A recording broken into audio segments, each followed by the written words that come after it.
Hello everyone, and welcome to another episode of Spectrum Drama, where we take a look at the hottest posts on Spectrum for the week and give our opinions on them. So, before we get started, don't forget that we are running our giveaway for the entirety of the month of January.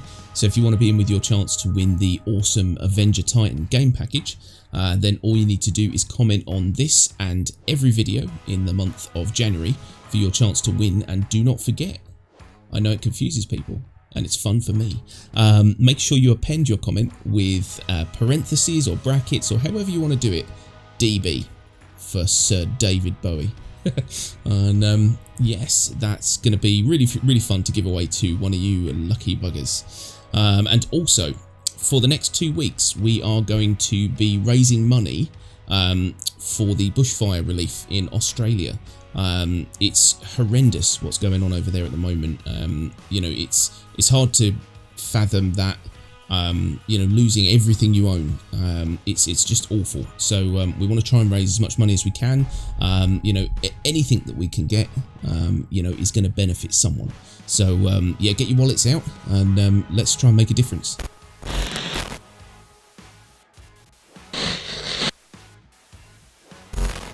Okay, so first up we've got a post from Sasso Duck, and it says, please allow new backers to use referral codes after account creation. Basically, this is the gist of this really is it's annoying that there's a lot of people where you refer them to the game and they either create their account and can't figure out how to use the referral code, or maybe, I don't know, there's a delay in you giving them the referral code and they just get eager and download it straight away, you know, create their accounts and stuff. That's basically it. So what I think Sasso Duck's after is really just maybe a grace period of like 30 days where they can go in and retroactively put it in. I don't think that's a bad idea. No. Have you had any? Have you missed? Do you reckon you've missed a few referrals? I have, maybe. Yeah, I mean, I would completely be up for this. I don't think anyone kind of does that kind of, any kind of company, any kind of product that does some kind of referral code. That, you know, you have to do it on creation. There is no kind of, I don't know what you call it, window, like what Sasso Duck's kind of proposing here. There is nothing like that I've seen anyway. No. And it is kind of a good idea because, you know, if someone does get kind of eager and wants to get in the game as quick as possible and then realises, oh shit, I could have put a code in and got a little bit extra, then it would benefit. It would benefit them. It would benefit us giving the referral codes out. And, well, I guess it wouldn't really benefit CIG, but who cares about that? Yeah. I mean, I suppose in the long term it will, because if you know that there's more chance of your referral code being used, you might work a bit harder to refer people who maybe you think are 50% want to play, but you think, oh, I'll push him anyway, you know. Then maybe there'll be a little bit more of that. And I think what you were saying there, that no other company has done that yet, I think that's right. And I think that what a good way to show how forward-thinking CIG is, if they were to do something like this and say, look, you know, we're the first company, probably, disclaimer, we don't know if that's true, maybe, to you know, retroactively allow you to add these referral codes in. I just think that that's a brilliant idea, and you might get someone, for example, who this is really shameless on my part, but let's just say that someone gets the game, they start their account, they jump in, they go, oh my god, I don't know what ship I want, or whatever. And then they see a review. And in that review it says, use our referral code to get some money, and they didn't know. And then they think, damn it, it's too late. Yeah. It wouldn't be. It would not be too late. It's a really good idea. And I really hope that someone at CIG pays attention, because I just think that would, open up such a really sort of unique idea for how referral codes work. Yeah.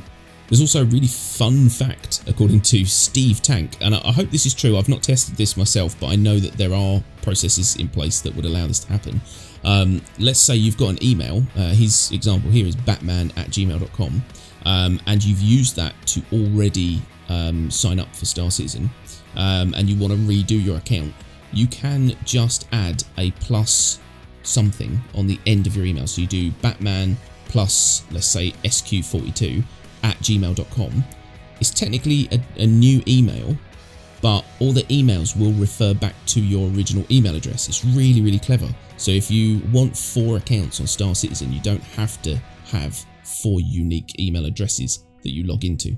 So it's just a neat little thing. And if you scroll down a little bit in the comments, you'll see that. Yeah, give it a go if any of you have that problem, and let us know how you get on in the comments. Cool. So next up, we've got a post from Disonian, and it says the top 3 worst combat ships. And basically, there's a lot of good ships in Star Citizen, and Disonian has kind of gone through the majority of them, looked at all the different features, and kind of picked out the 3 worst ships. If you look down a little bit in the post, you'll see his testing methodology and kind of how he's come to these conclusions. But basically, what he's got here is the worst, number 1 worst combat ship in the game is the Reliant Tana, which we talk about quite a lot. Would you agree with that? Would you say that's the worst combat ship in the game? I don't know about the worst. I mean, I kind of agree with a lot of what he said here. We kind of pointed a lot of this out in our review, and yeah, some things have changed since our review, but not a lot. And in my opinion, the Tana is still not a great fighter. I know there's a couple of people in our Discord that will completely disagree with me. Oh yeah, but that's just the way I see it, and also the way this guy sees it as well. Yeah, I mean, I haven't had much experience actually in it. I know that you played about with it quite a bit before the testing, so I haven't really kind of had the chance to fully, go for it in combat with this thing. But yeah, I'm of two minds because I hear such cool things from the guys in our Discord who really love this ship and really enjoy using it for combat. But on paper, I agree. On paper, it is a really poor ship for combat, basically. Yeah. Out of the light fighters, it's kind of flimsy. It's kind of big compared to other fighters as well. Its maneuverability is not that great. I mean, there's a few more, but is it the worst one though? I don't know. I just don't know. Well, I mean, he's got the second runner-up as the Aurora LN. I fully disagree. Fully. Yeah. Yeah. And I think that, I know that he's done real-world testing, and this is quite scientific, but I'm going to add in another caveat that he hasn't thought about, which is the feel of a ship when you're using it for combat. And the Tana, I don't think, it did not feel nice to fly. That was the problem. No, not really. It just didn't maneuver.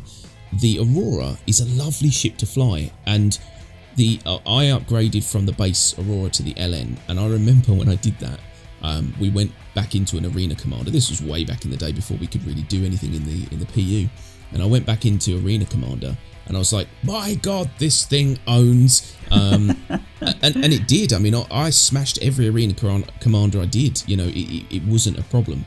I think the problem is that we've now seen how advanced ships are getting over the past few years, and it's trailing. But I don't think it's second, because I've had such good combat experience in that ship that, I don't know, maybe I am a little bit biased, but I like the feel of that ship to fly. Yeah, I would have put a different Aurora in there, maybe the ES, because that is pretty much useless in a fight. Dire. At least the LN's got a couple of extra guns and some missiles on it, so there's that. Yeah, I don't think I would have put the LN as the second runner-up here. Yeah. Are these all just military ships? They're not combat. Yeah, because I mean the Reliant Tana is not the combat ship of the Reliant family. It is. Oh God, yeah, no, the Tana's the rocket boat in it. Yeah. Yeah. We'll edit that bit out. I was thinking it was the one with the fucking camera. No, that's the Mako. That's the Mako. Right, we'll leave that in because that was hilarious. I'm an idiot. So yeah, no, I maybe don't agree now entirely with any of these. But anyway, I think that there's worse Auroras, especially for combat.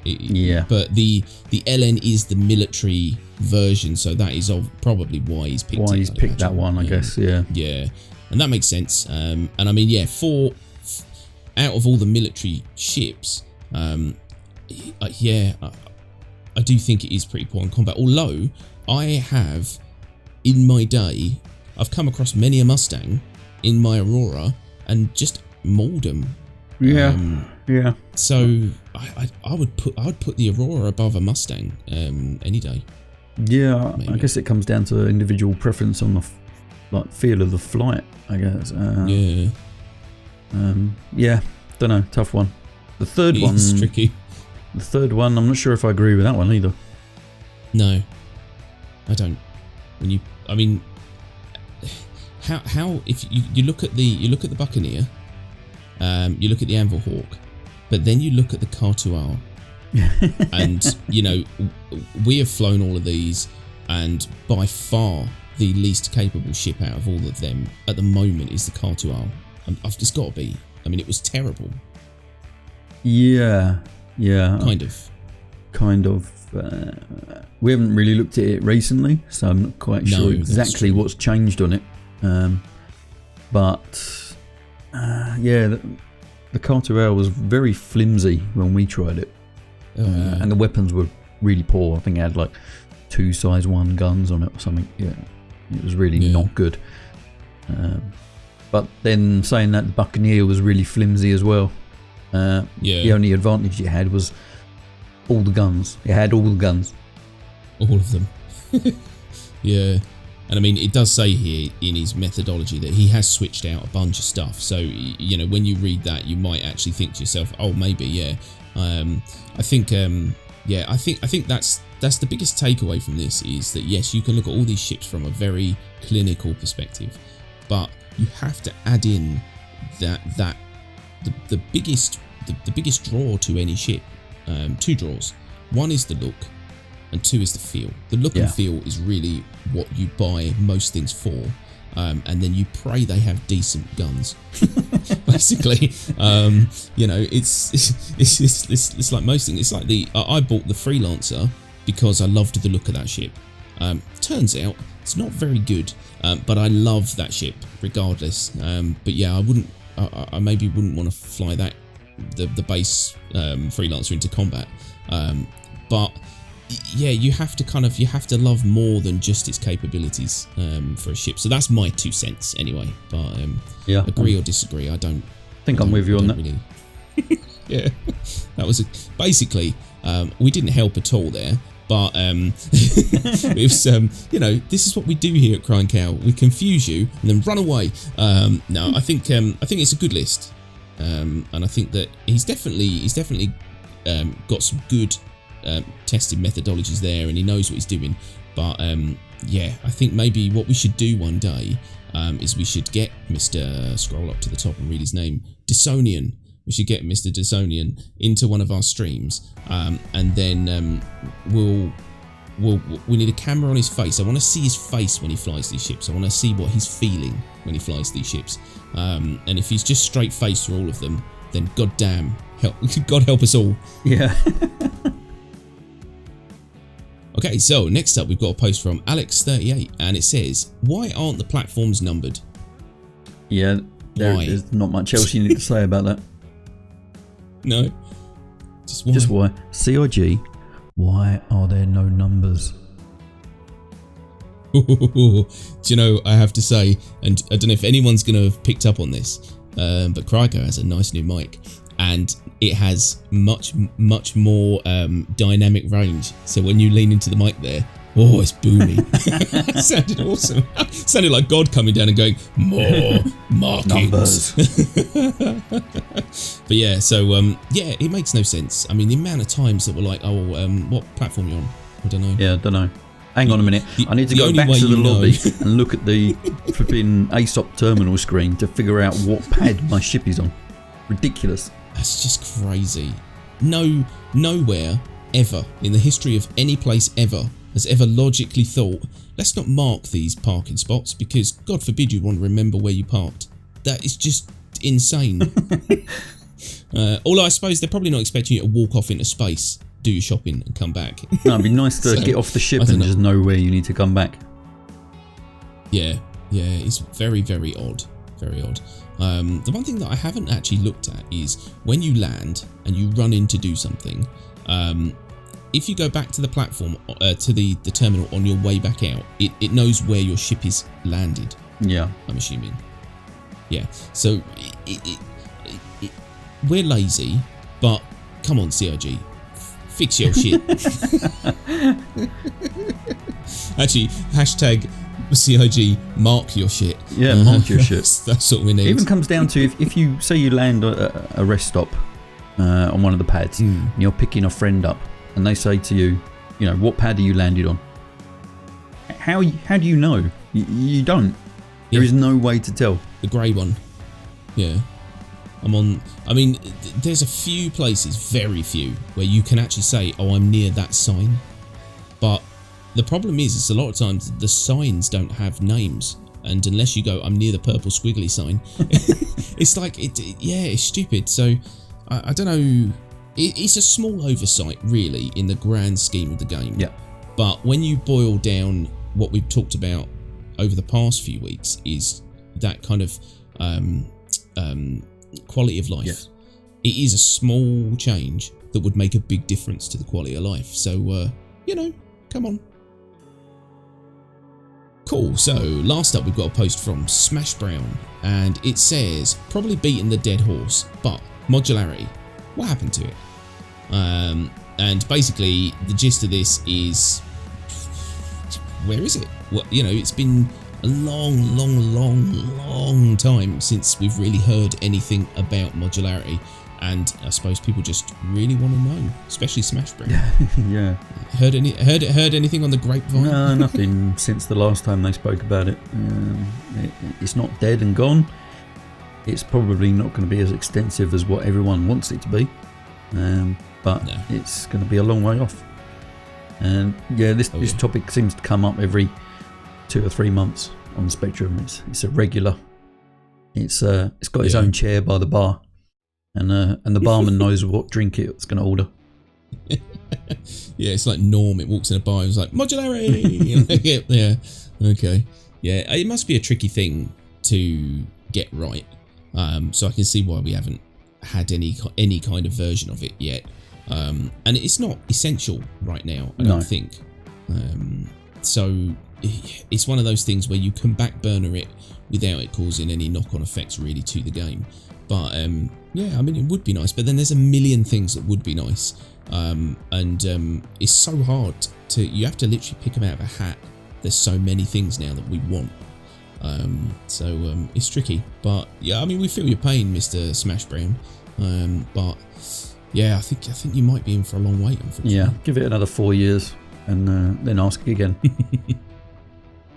Yeah, when Squadron 57 comes out, and about that sort of time, yeah, we should have some modularity. So. Okay, so there you have it, folks. That is all the posts for this week. We hope you liked them. We hope you found them informative or amusing. If you did like them, then don't forget to like this vid and subscribe for more Star Citizen content. And again, don't forget, we are still running our giveaway, so if you want to win the awesome Avenger Titan game package with, I believe, 24 months insurance, then all you need to do is comment on this and every video in the month of January and append your comment with DB in any fashion you'd like, because I'm growing weary of parentheses. Yeah, don't forget as well, for the next couple of weeks, we're going to be trying to raise some money for the bushfires over in Australia, trying to help some people out over there. So anything you can give, from, £1 up to £1 billion, it genuinely, anything helps. So check out the link down below. There'll be a Tiltify link,